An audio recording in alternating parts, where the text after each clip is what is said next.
तरह से ये घोंसला बनाया गया है, घोंसला में अंडा भी दिखाई पड़ रहा है। ये सब थीम इसलिए क्रिएट किया गया है ताकि लोग इस चीज़ों को बारे में समझें और समझ के बनाया गया है। उससे सब तरफ से डाली फैल गया है और फैलने के बाद ये घोंसला का निर्माण किया गया है। पंछियाँ बिल्कुल उड़ती हुई नज़र आ रही हैं, तो आप समझ सकते हैं कि नमस्कार, जोहार। अभी हम रांची के तमाम दुर्गा पूजा पंडाल का रिव्यू देने की कोशिश कर रहे हैं, क्योंकि नवरात्रि स्टार्ट हो गया और पंडाल का जो थीम है कहीं ना कहीं अलग लेवल का बनाया जा रहा है। जी हाँ, बीते वर्ष हमने आपको दिखाया था कि तमाम जगह पे जिस तरह से पंडाल का निर्माण किया जा रहा था,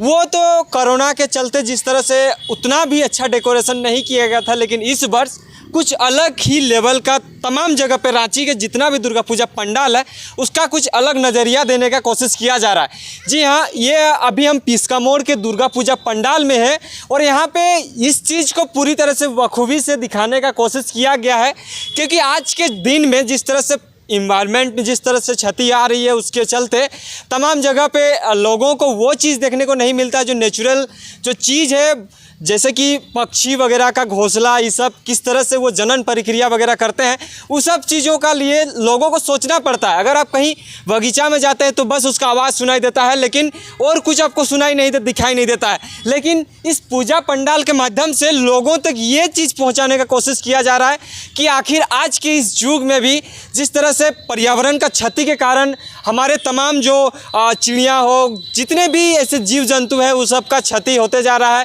तो उस चीज़ों का प्राकृतिक थीम से बनाया जाने का जिस तरह से दिखाया जा सकता है, ये देखा जा सकता है, क्योंकि यहाँ पे तमाम जो लोग आ रहे हैं और आएंगे देखने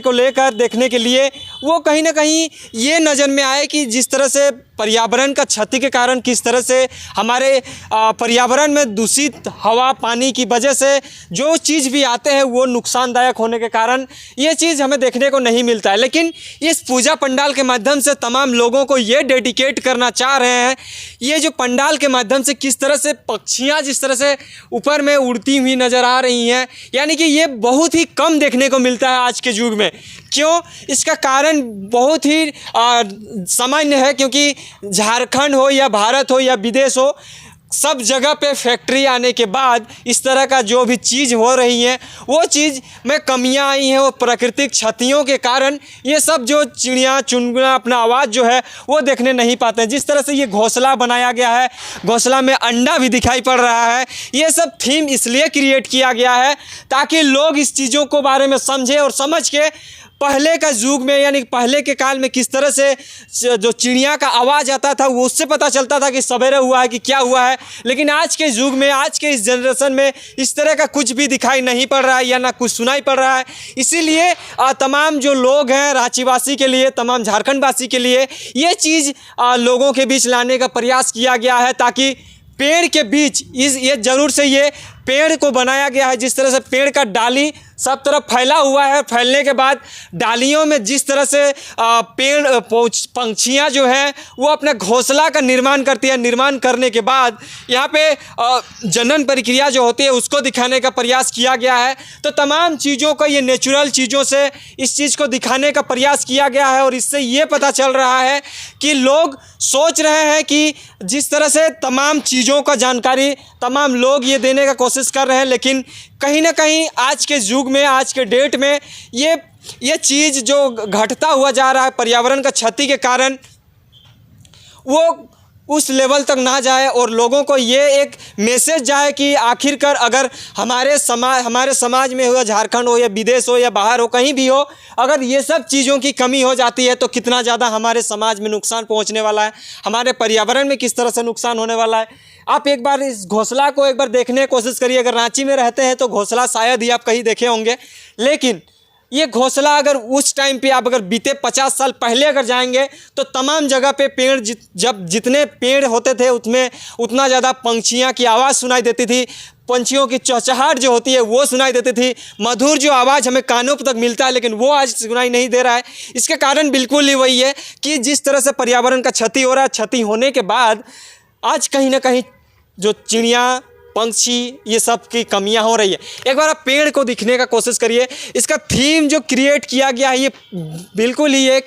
पेड़ बनाया गया है उससे सब तरफ से डाली फैल गया है और फैलने के बाद ये घोंसला का निर्माण किया गया है। पंछियाँ बिल्कुल उड़ती हुई नज़र आ रही हैं। तो आप समझ सकते हैं कि हमारे समाज में कौन चीज़ों की कमी हो रही है, ताकि लोगों को अवेयर करने के लिए ये सब चीज़ लाना पड़ रहा है और लाने के बाद लोगों को दिखाना पड़ रहा है कि हमारे इस युग में इस सब चीज़ों की कमी हुई है, जिस वजह से हमें ये सब थीम क्रिएट करके लोगों तक पहुंचाने का कोशिश किया जा रहा है। हालांकि पंडाल पूरी तरह से रेडी नहीं हुआ है, लेकिन रेडी नहीं होने के बावजूद भी इतना खूब सुंदर दिख रहा है जो देखने लायक बन रहा है। हालांकि आपको हम दिखाने का और भी प्रयास करेंगे। यहाँ पे जो माता रानी का जो यहाँ पे थीम जो है वो यहाँ पे रहेगा, माता रानी को यहाँ पे रखा जाएगा। जिस तरह से इसका भव्य जो मूर्ति का जगह बनाया गया वो कहीं ना कहीं बहुत ही बड़ा है। तो आप भी अगर आप रांची से हैं, चाहे तो झारखंड से हैं, कहीं से भी हैं, अगर आप रांची विज़िट करना चाह रहे हैं तो ज़रूर से रांची को विज़िट करिए और ये सब पूजा पंडालों से कुछ सीख लीजिए, ताकि समाज में कुछ इस तरह का जो त्रुटियां रह रही हैं उस सब चीज़ों को बारे में सोचिए और गहन चिंतन करने की ज़रूरत है। बने रहें, बाकी आपको दिखाने का प्रयास करेंगे। बाकी बनेंगे जिस टाइम ये पूरी तरह से पंडाल बन के रेडी होगा तब आपको दिखाने का फिर से प्रयास करेंगे। इसी तरह का वीडियो के लिए हमारे साथ बने रहें। जोहार, नमस्कार, देखते रहिए और पर्यावरण का रक्षा करिए, इस तरह का थीम बनाना ना पड़े, क्योंकि बाकी अगर आप 50 साल बाद जाइएगा तो ये चीज़ आपको नज़र भी नहीं आने वाला है। बने रहें, देखते रहिए। जोहार, नमस्कार।